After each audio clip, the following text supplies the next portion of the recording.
Aloha, everybody. My name is Ipo. I am with Hawaiian Diaspora, and we are so excited to have you here with us for our first virtual Hana, um, talking about night marchers with Lopaka Kapanui. What we'll do today is talk a little bit, of course, about night marchers, but we'll start with a little bit of a grounding to explain a little bit of intention behind why we're doing this session today. We'll intro Lopaka, we'll hear from him about night marchers, and then we have a very special treat. We will all watch together the short film Kaho'i, which Lopaka wrote. And it's a very special short film, and I really hope it resonates with you. And then we'll have a short Q&A after that. So please, in the meantime, even though this is through a webinar view, we want you to interact with each other. Use the chat as I see you're doing now. We have people joining in from Seattle, California, New York, Hawaii, from all over Ohio. We are so excited to have over, I think 50 folks are on this call.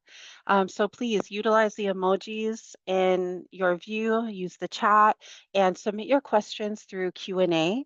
Once we get to Q&A, if you would like to unmute to ask Lopaka a question yourself, we'll ask you to raise your hand so that we can highlight you to ask a question.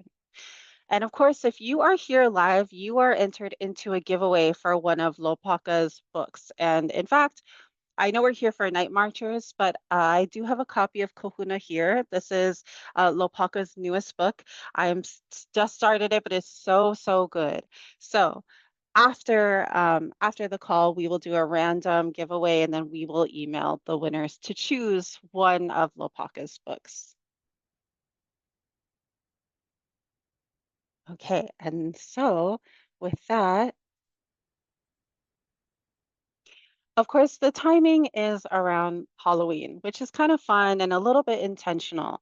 But what we hope this to be is a really cool opportunity to learn more about our kupuna, our culture, our aina through mo'olelo, through stories, specifically through night marchers. It's not meant to be a spooky sort of commodified experience, just an opportunity to kind of leverage the timing to learn more about something like folklore.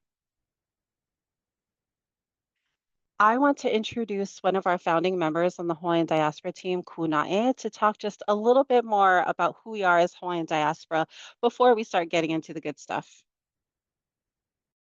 Aloha mai kako. My name is Kunae. I'm tuning in from Honolulu, Oahu, but originally I am from Pennsylvania.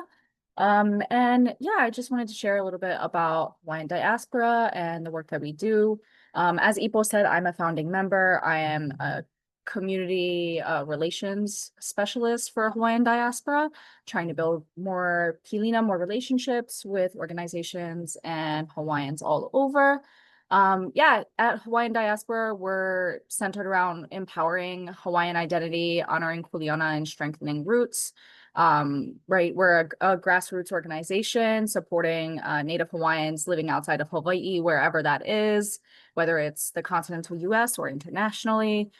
So because of that, we try to do a pretty good mix of virtual and physical and hybrid programming to try to, bring as many people into this network as possible.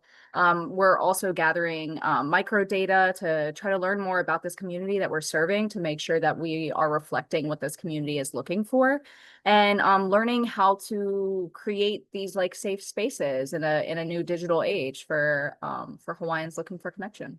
Mahalo. Mahalo kunae. I also want to mention that we are not currently a 501c3. We are a grassroots social impact organization that's not currently funded, although we are looking for more opportunities for financial support. So what that means is that all this work we do is actually out of our own pocket on our own time, including the speakers and including the speaker you'll have tonight. And that's not ideal. We hope to be able to support everybody, but your interaction, your support, your sharing of this work is what will help us get there. At the end, after this call, we'll send out an email asking for a survey. If you could fill that out, that would do so much for us to be able to make the case to get more funding support.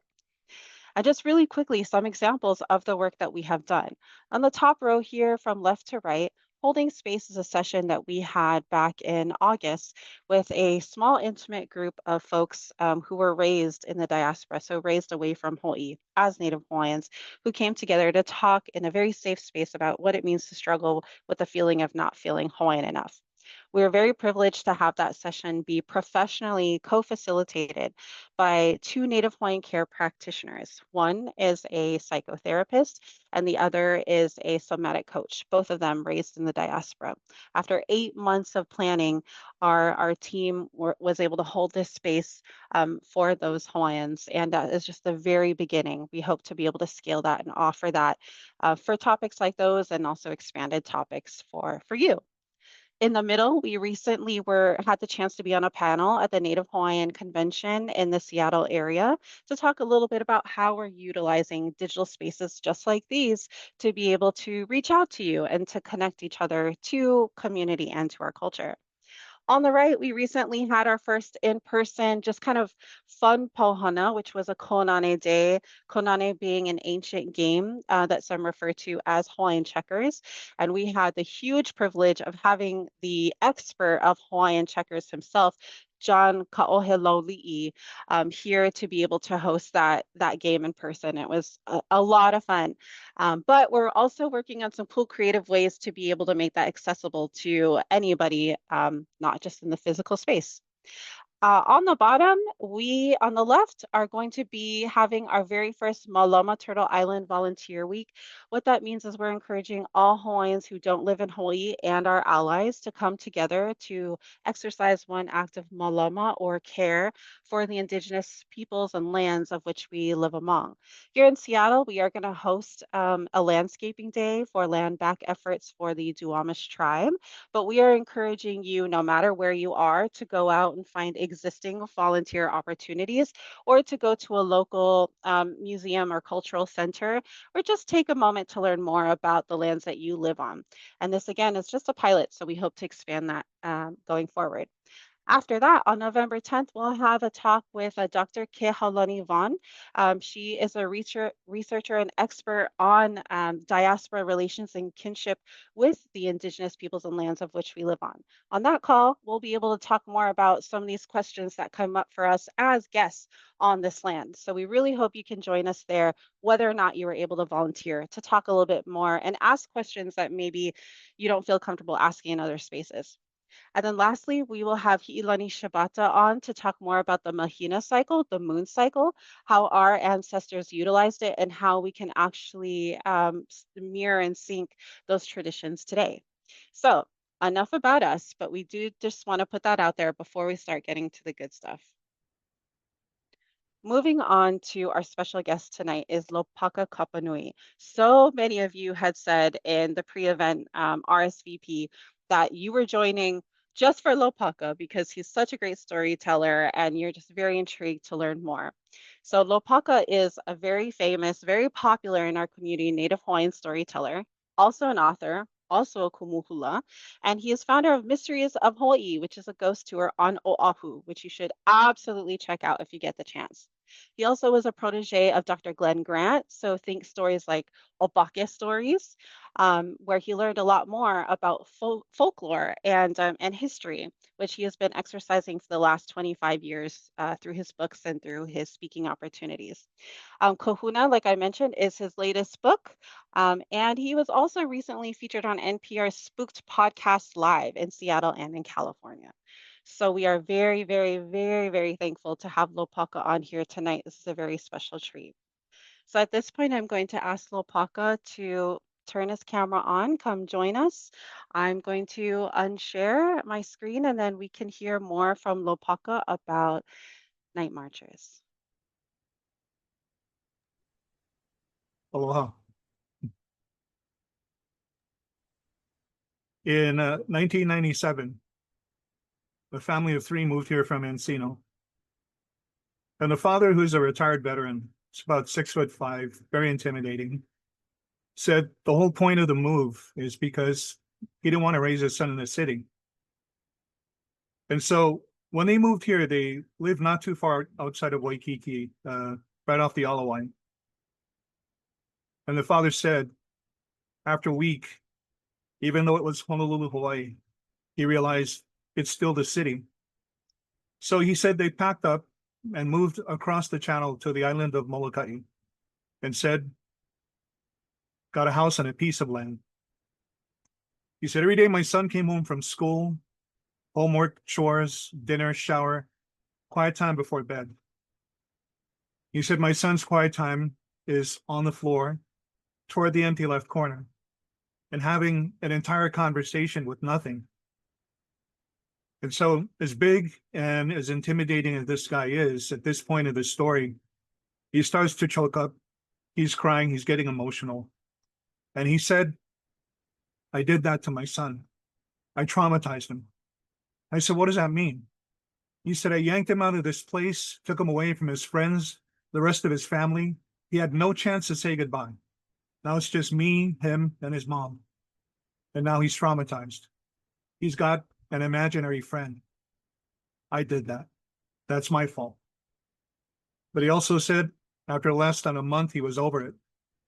And one night, he literally marched into his son's room and said, who are you talking to? He said, my son goes like this, pointing toward the empty left corner. The old Hawaiian man. The father says, what old Hawaiian man? And the boy says, the old Hawaiian man. He's my friend. We talk all the time. I like him.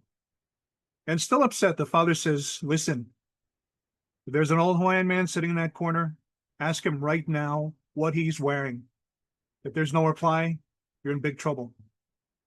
And he says, my kid goes like this. My dad wants to know what you're wearing. And he says, okay. Looks at his father and says, the old Hawaiian man said he's wearing dungarees. And what else? Oh, and boondockers. The father says, how does a 7-year-old kid know what dungarees and boondockers are? He and his wife have this religious panic. And they block off the left corner of the room and take everything and move it over to the right, like this. And the father says after that, the last 4 nights, at the end of every month, as the moon is going dark, about 10 o'clock at night, while he and his wife are up listening to the radio, he says, my son comes sleepwalking out of his room like this, turns down the long hallway toward the front door. And the guy again becomes emotional and he says, more trauma for me. Now he's sleepwalking. Except the one night, he said, when his kid came out of the room, he's like this. He's resisting against something that seemed to be pulling him down the hallway, but there's nothing there. And so the next day in the town of Kaunakakai, they just happened to meet someone who's a kahuna, whom they share the experience with. What's going on in the house, what's happening with the son. They said the kahuna came to our house and looked at it like this, and then looked at the ground this way, house again like this, and then like that again. And he said to the couple, may I walk around your hale? He said, of course. And he did. When he came back, he told them, can you take me inside? Iloko. And they took him. In the house, the kahuna said, you cannot point, but where is the place that your son sleeps? And they went like this, toward his room. They said the kahuna went to the room, didn't go in it, just stood outside the door and was looking and looking and looking. And finally, he says to the couple, under that empty left corner is buried an old Hawaiian man. This was his land, born, raised, died, buried. His spirit has been protecting your son the entire time. And the father says, from what? And the kahuna goes like this, pointing to the lepo, the dirt. He said, this land is called Ho'olehua. Literally, the meaning is to plant the lehua flower. But during warfare, during battle, the first warrior to die is the lehua flower.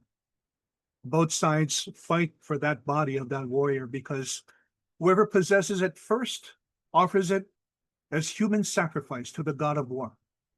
Guaranteed victory. Through this land, through your house to the ocean is a massive procession of night marchers. And so the guy said, I didn't quite understand what he meant. So I said, you mean they're going down the length and width of my hallway? And the kahuna said, Ole, your entire house.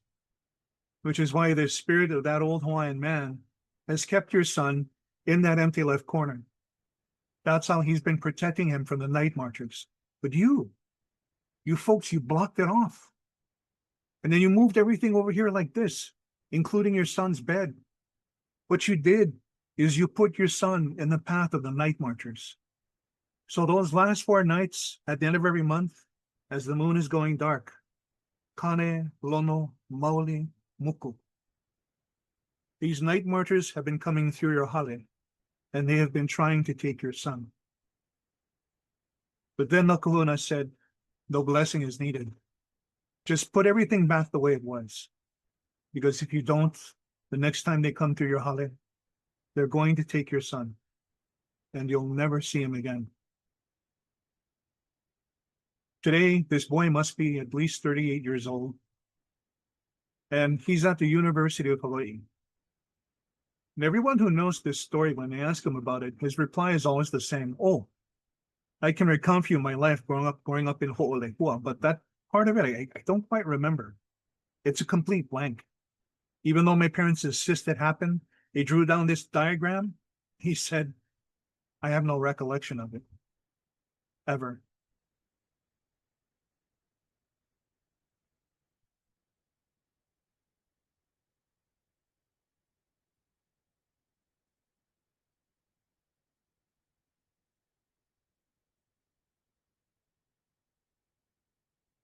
Night marchers. The basic explanation is that there are warriors in life who had to process in front of an ali'i, a Hawaiian chief that was so high-ranking, they themselves were considered gods. Now, I want to tell you that in our culture, there are many other different types of processions for different purposes, for different ceremonies. But this evening, we're talking about the basic night marcher procession. For example, our Makualani, our conquering father, Kamehameha the Great. Whenever he traveled with a vast procession. Every single ali'i from the highest to the lowest went where he went. And so they say now in the afterlife, in districts like Kohala, in Hawaii, a night marcher procession is seen with Kamehameha himself leading that procession. There are many references to it in old Hawaiian language newspapers, regular newspapers, books such as ones written by Kathleen Luamala. The basic night marcher procession walks on the last 4 moon phases of the Hawaiian lunar calendar, Kane, Lono, Maoli, Muku, as the moon is going dark. The night of Kane is supposed to be the basic night marcher processions, ali'i and hu'alikua, warriors. The night of Lono is the procession that in life circumnavigated the islands collecting tax and tribute. The night of Maoli is the night of spirits. And then the night of Muku, the night of no moon, is when only the gods are out and about. So on this moon phase of Muku, torrential rain appears out of nowhere, winds that tear down trees, houses. Those are the ho'ailona, the signals that the gods are out and about, and that people are supposed to be indoors. Animals can't make noise. Your children can't make any sound. The people have asked, why do night marchers march? And it's sort of a smart-ass answer, but I say they march because there's no cars back then. There are canoes, there's wa'a, where you got to paddle from place to place on the island or other islands. But essentially, to get to one point to the other, you had to walk. You had to holovavai. And so the basic night marcher procession processes from mountain to ocean, along riverbeds, underground lava tubes. They stop at a lot of these old hail to do whatever they do and then process to the ocean. And mind you, in the old days, your kuleana was your kuleana all the time. So which means you don't clock out at 5, no weekends, no breaks, no vacations. It's what you do. In some instances, your kuleana was passed down in your family. And sometimes an entire ohana shared one kuleana. And so this is what it is, basically, in the afterlife. Performing the same thing they did while they were alive. But today, everybody knows if you see a line of torchlights along the mountain, if you hear the drums and the conch shells and the chanting, those are all sounds and signs for you not to be in that place by the time the night marchers arrive. So all of that is basically giving you fair warning to not be here. But if some circumstance has prevented you from seeing, hearing, feeling those things, and the night marchers are right on top of you, practically a foot away, hemolole, close off, moi ilavo, face down, hands like this, behind the back of your head, and you don't look. If you look, you're killed. And as it was in life, while these night marchers were ali'i and pu'alikoa, if the sun casts a shadow of that ali'i on your body while you're doing what you're doing, it's death for you. As I always say, even if that ali'i is walking by and you're still prostrated, and the wind kicks up and brushes the garment of their alhu'ula up against you, it's death. Some people, some ali'i were so sacred that the shadow of their ihe, their spear, couldn't touch you. And some were so kapu that their kids couldn't eat from their plate. And they said in extreme circumstances, when they had to go number 1 and number 2, they couldn't dig a hole and bury it. Sometimes it had to be put in these large wooden bowls, sometimes on double hull canoes, all the way out to the horizon, and then deposited. Because according to particular families in particular districts, there was a concern that if the enemy of that ali'i found or saw his number 1, his number 2, his mimi, his kukai being buried somewhere, they would wait until everybody left, dig that up and take that and use that to put curses on them. So that's why there's all of these restrictions in accordance to night marchers.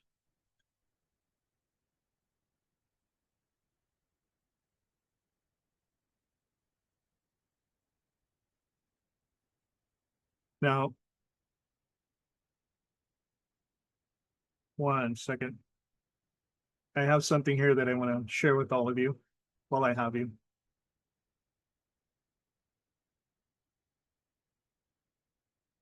Oh,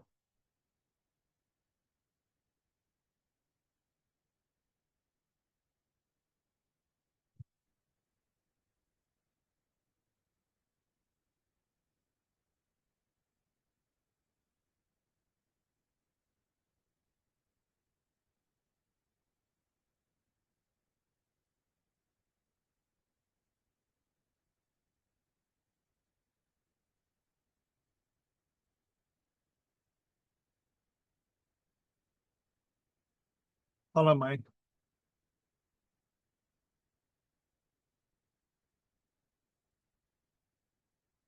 Okay, here it is.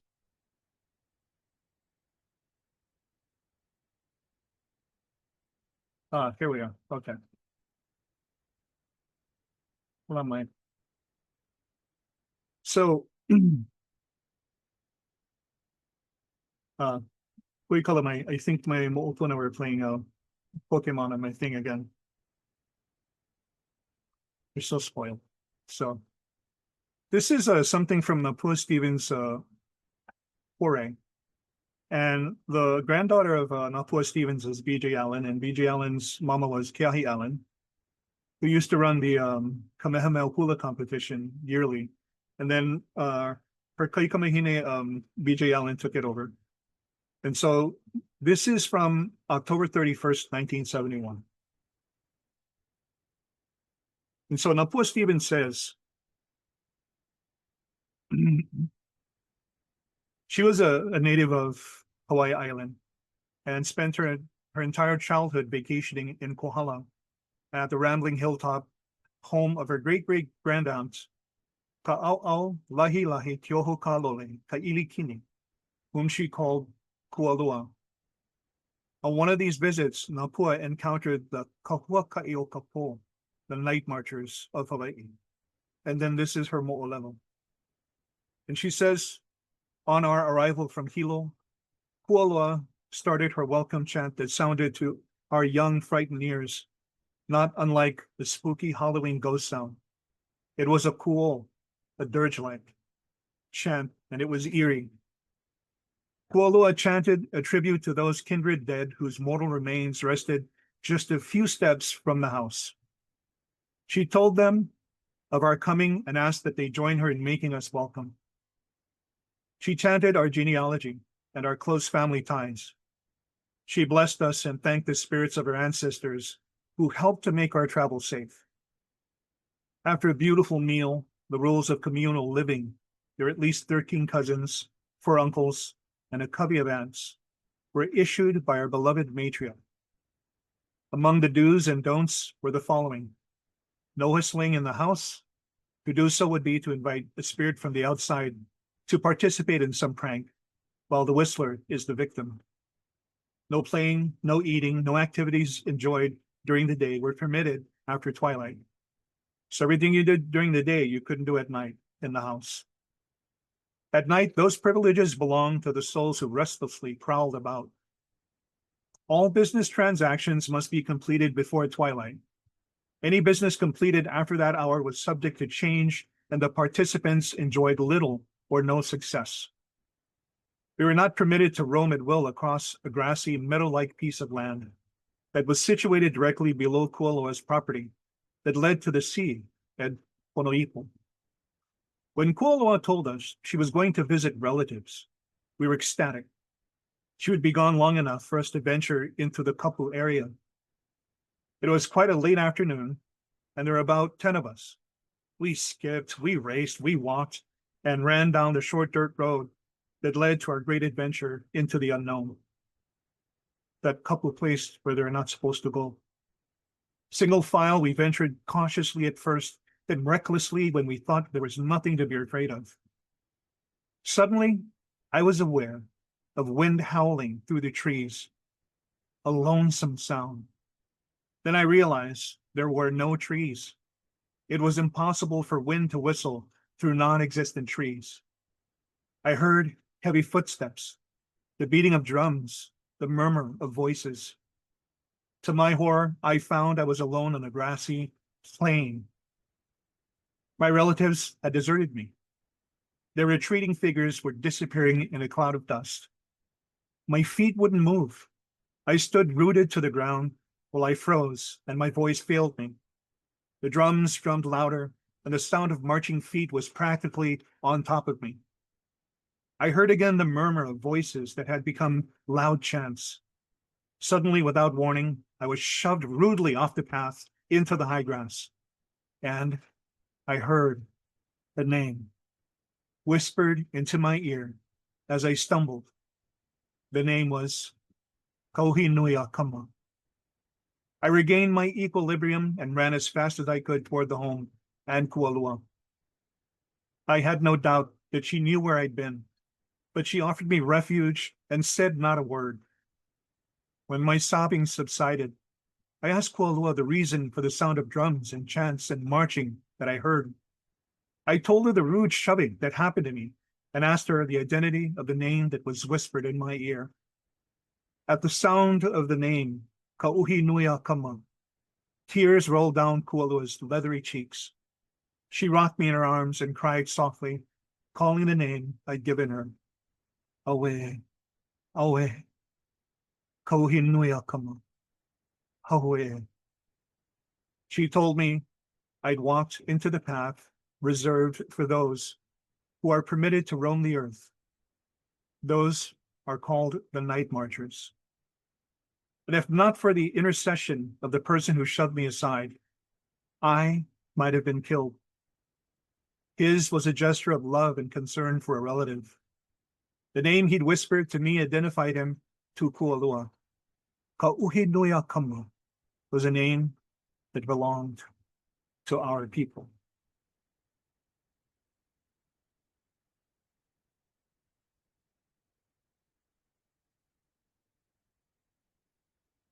During the era of World War II, there's a famous story about an army regiment and a regiment from here stationed at Kahuku, the old Kahuku Air Base, before they took off. Because the regiment from here, that army regiment, were local boys, they were given the big barracks, and it had what they called pop machines. Today, pop is known as soda or Coke. So they had all the luxuries they needed, fans, everything. While the regiment from California was in a smaller barracks with just the racks, bathroom sink, no pop, no fans. But eventually, the Army Regiment from Hawaii in that big barracks began to have problems. The racks, the bunks they were sitting in, were dragged across the floor by some unseen force. Other Hawaii boys had their uniforms grabbed like this, felt a fist twist the material of the uniform top, and so hard and so strong and so invasive to the flesh, it left bruise marks. Others were simply grabbed and thrown off their beds, tossed across the floor. This went on all night. And so in the morning, when all the Hawaii boys got together and shared about what was happening to them the night before, about 15 minutes later, there's a knock on the barracks of the regiment from California. It's the boys from Hawaii who tell them, hey, you know what? Us Hawaii boys, we're so unfriendly and so hai maka maka. We're so sorry. Hui kalaman. You know what? As a good gesture to you guys, let's switch barracks. You guys take the one we have. Big fans, pop machines. You guys enjoy it. We'll take your barracks and we'll trade. And of course, enthusiastically, the Army Regiment from California traded. But then overnight, they began to have problems. Their bunks were slid across the floor with them in it, being physically assaulted, not just physically thrown off the bunks, but open hand slapped. Feeling stuff like this on the side of their face while they're sleeping, or behind the ear like this. And then hearing these voices in Hawaiian, language they didn't understand.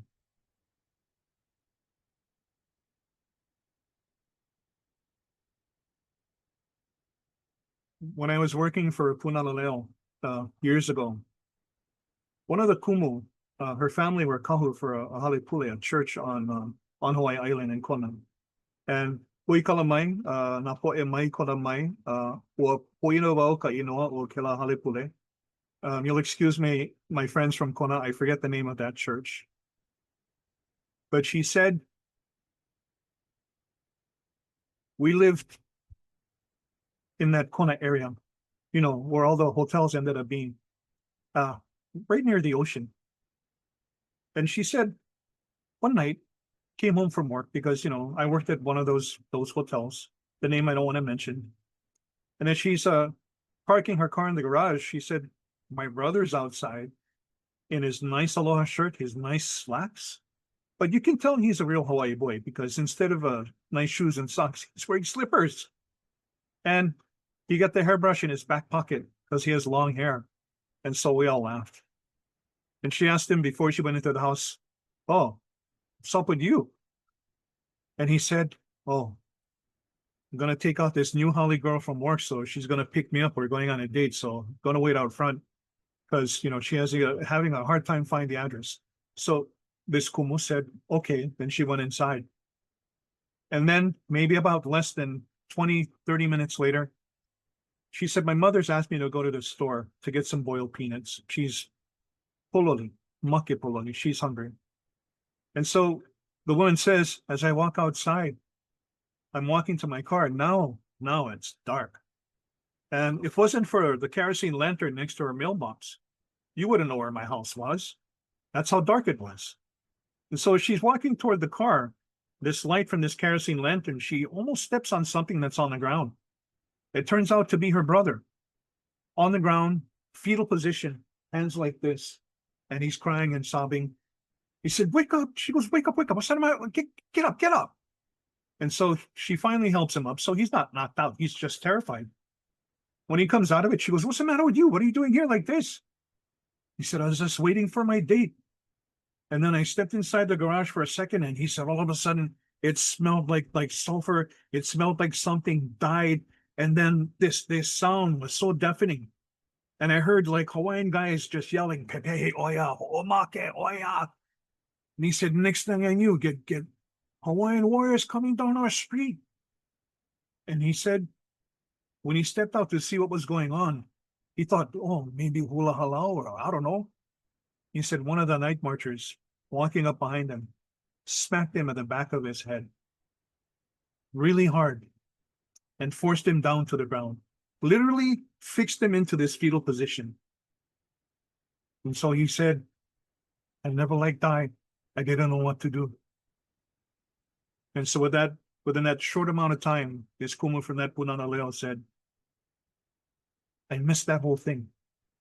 Maybe I was supposed to go inside. And maybe my brother's lucky because he's kanana tuakamai, he's kolohe. So maybe he was lucky that night, but he said, I had no idea, to my friend the kumu, that we lived on a night marcher's path.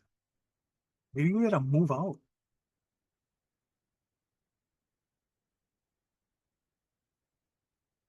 Someone asked me, is there a chant that you do when night marchers are coming? And I said, what do you mean by a chant? And he said, everybody says, if night marchers are coming and you know your family chant, that's what you're supposed to do, that family chant. I said, oh. I said, okay, I know what you're talking about. I said, some processions were relegated to one ahupua, one section of land, from Moka to Makai. So I said, so for instance, if you and I, our section of land is, say, Kuli'o'o, Hawaii Kai, that's where we're all from. I said, we do that chant from that section of land. Because those night marchers are our kupuna from that land base. So we chant our mo'oku auhau, our family genealogical chant. That night marcher procession should have our ancestors in it. They will recognize the chant, and because of the composition of the chant, recognize us as ohana. And they're supposed to break ranks and protect us. Literally stand over our bodies and say, Na'u no keia, this one is mine, and we're protected. But then I said, but if we're in Kalihiuka or Ko'olau and night marchers are coming, we cannot chant our genealogical chant, our mo'oku auhau, from Kuli'o'o to this procession because that's not our ohana. So that is why they say your best bet, if you don't know, close off face down. And in the most extreme circumstances, sometimes you have to cover yourself with your own mimi, your own number one. So the night marchers think you're crazy and they won't kill them. And those are the basic options. But there's a kahuna la'olapa'o who told me, if you know what to do, especially if you have some sort of ohana or connection to that waka'i kapo, you might be safe. He said that's why they say when you see the torchlights here, all that stuff, run away. Don't hang around, take video for content. Don't be that stupid. Run away. But in that moment, when it's too late, then you're naked and face down like this. You hope for the best. But he told me this kahuna la'olapa'o. He said, sometimes, even if you know what you're supposed to do, and the whole group, nobody's in Hawaiian, nobody is Hawaiian in that group, night marchers still have to take one person. One person always has to go. So there's so many different ways and customs and protocols with what to do and what not to do with the basic night marcher procession. But I've come to believe it's probably relegated to your ohana, what land base you come from. If that makes sense.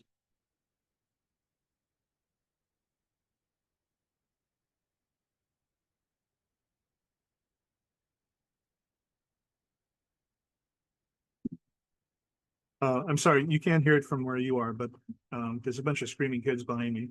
We have about 15 grandkids, so that's some of them back there. So we call them mine. There are different types of processions as well, which we talked about earlier. There are processions for Laka in whichever form Laka chooses to take, male or female. There have been processions for Hiaka, for Pele. And there are also some Wahine processions. And I was told by a very good friend of mine who, you know, when you get to be good friends with someone and you know them really well, they turn out to be Ohana. So this person turned out to be Ohana as we talk more about Mo'opu Auhau. But he shared that when he grew up where I live now in Kaimuki, Upper Kaimuki, that a part of where the Oahu Chief Kakui have lived is up the road. If you know Kaimuki, it's behind the Goodwill building, the Civil Beat building. So up that road is sort of like a pu'u. And now there's a lot of houses on this pu'u, this hill. But this location, he told me, also belonged to the Oahu Chief Kakui Haba. So I was told the same thing by Kumu and Professor Dr. Noilani Iokepa.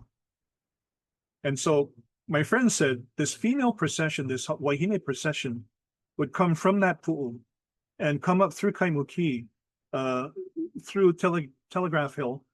So it's this pu'u, this hill that's above the Kaimuki fire station.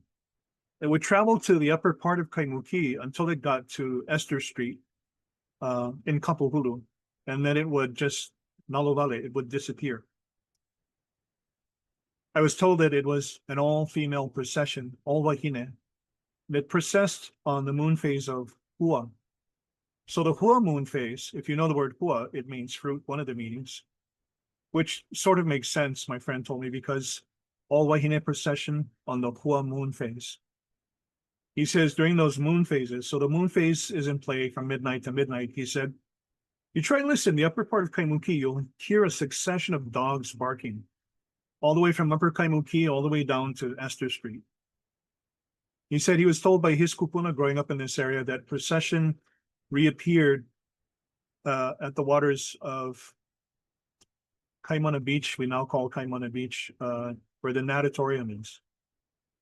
So an all-female procession. The thing about this all-female procession is because it's a Wahine procession, I haven't been able to find out any further details than that. And it was frustrating for a while because we're doing a lot of research for our Night Marchers book, Kohua Ka'i Kapo, History of Night Marches in Hawaii. And so that one piece of information about this female night procession we couldn't find. But then I suddenly realized I'm a Kane looking for history, something about a Wahine procession of night marchers. Then I realized, one of the few moments that I actually have clarity as a man, I realized I'm a Kane. This is a Wahine procession. Maybe I'm not supposed to know about it. So I let it go. I just let it go. If the answer comes, if it's meant for me to know the answer, I will. But I have a feeling it's my wife that'll find out. Not so much myself.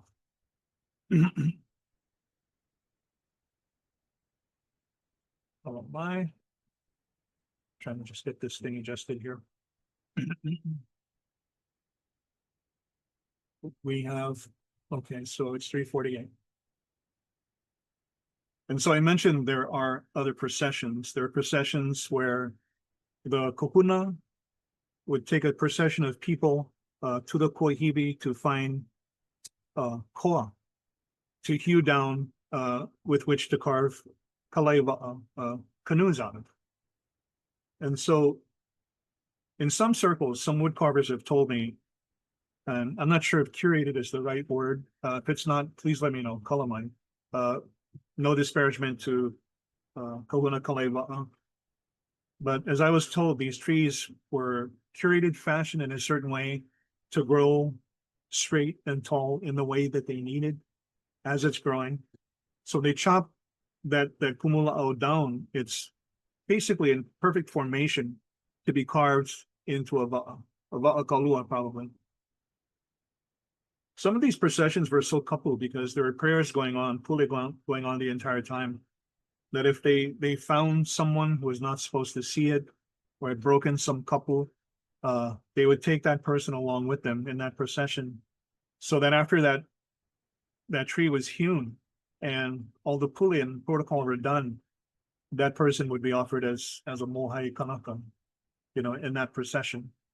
So it's not a night march or procession because it's not following in the same direction from mountain to ocean. This is the one that's processing up to the Koihibi. And so those are one of the many processions. And so everyone thinks every procession is a night march or procession, not necessarily. There are other different types of processions, but for night marchers, we're talking about the one that goes from mountain to ocean.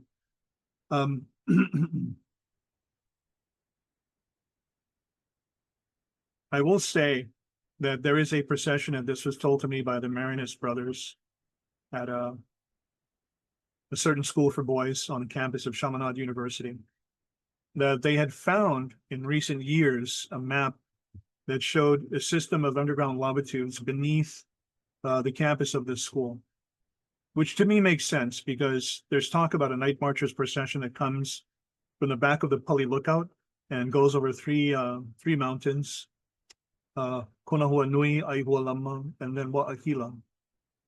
So from Wa'ahila, I've heard for many years that particular night marcher procession manifests in Waikiki.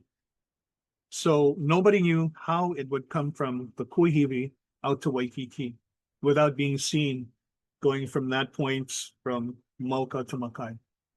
Because from Wa'ahila to Waikiki, there are no reports, no personal stories or encounters about night marches going that way. But then I meet these people from this school who share with me this map that's been found under the campus of the school, which shows a series of lava tubes that end up in Waikiki. And it is a strong possibility that that is how the night marchers processed underground, which they do. So before I get on, because we're close to time, if you find these old lithographs taken from these ships during the 1800s, drawn depicting the coastline and the lay of the land, the geography, you'll see all of that is significantly different than the way it is now today. But the night marcher path is still the path. That doesn't change. So no matter what you built where the path is still going to do what it does, no matter what's there.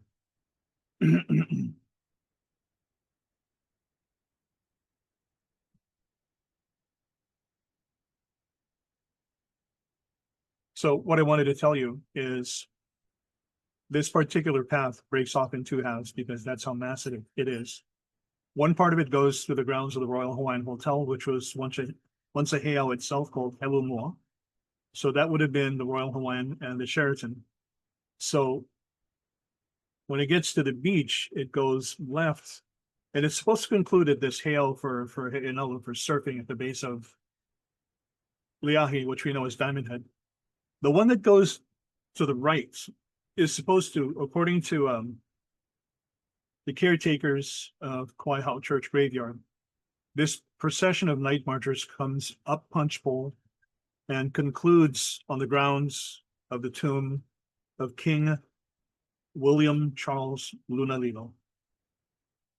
So the only night marcher procession of that type that I know comes the opposite way. Not mountain to ocean, but up and concluding on the grounds of the tomb of King William Charles Lunalilo, who himself might have been a higher ranking ali'i than his two cousins, Kamehameha IV and V. But that's been speculated. That's a whole nother thing to talk about later.